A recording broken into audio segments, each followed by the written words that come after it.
you for joining me here today, and what a beautiful day it is.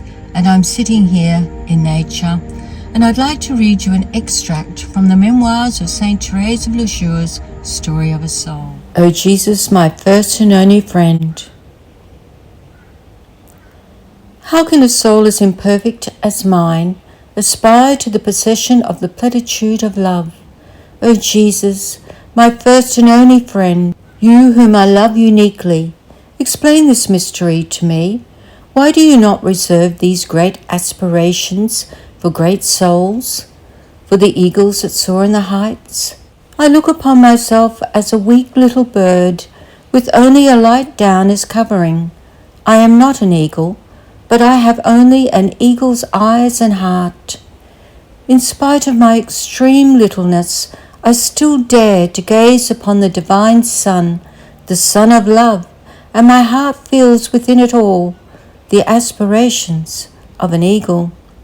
The little bird wills to fly towards the bright sun that attracts its eye, imitating its brothers, the eagles, whom it sees climbing up towards the divine furnace of the Holy Trinity.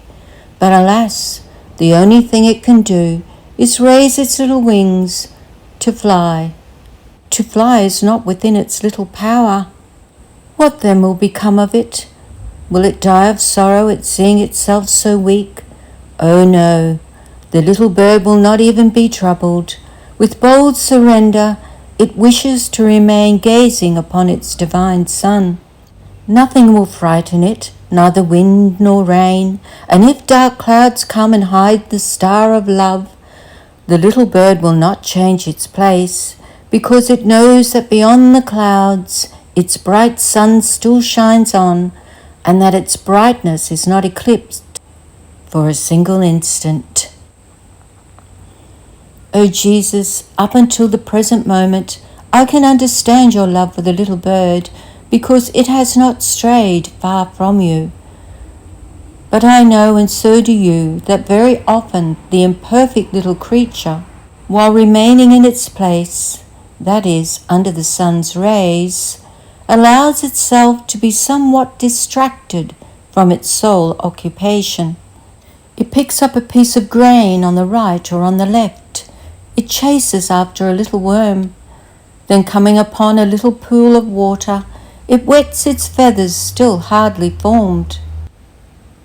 It sees an attractive flower, and its little mind is occupied with this flower. In a word, being unable to soar like the eagles, the poor little bird is taken up with the trifles of earth.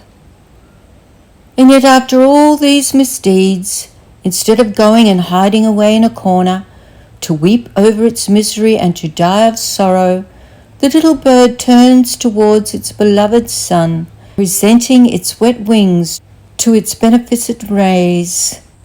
It cries like a swallow, and in its sweet song it recounts in detail all its infidelities, thinking in the boldness of its full trust that it will acquire in even greater fullness the love of Him who came to call not the just, but sinners. And even if the adorable star remains deaf to the plaintive chirping of the little creature, even if it remains hidden, while the little one will remain wet, accepting its numbness from the cold and rejoicing in its suffering, which it knows it deserves. This is a beautiful metaphoric story where St. Therese of Lisieux imagines herself as a little bird. If this message is for you today, then perhaps we should stop and think, am I being too distracted by other things, even though they be earthly things that I may have to attend to? Am I giving enough time to the beloved, to our beautiful Jesus, to God? Are we remaining grateful to all that God has given us? Do we remember to thank God? To thank God for all the blessings that we have received.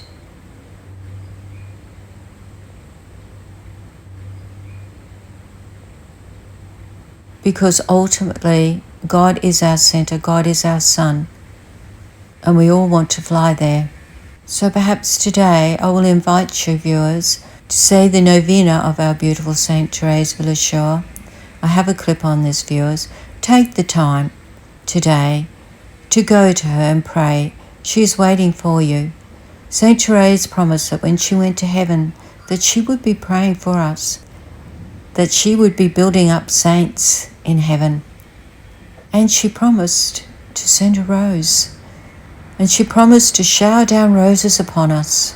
Take this time not to be distracted and say the Novena to her. And may God bless you today and help you not to be distracted. But let us all pray to always have our eyes on the one that loves us, that we can trust, believe in always. And as Saint Therese says, "O Jesus, my first and only friend." And what a beautiful friend to have, viewers.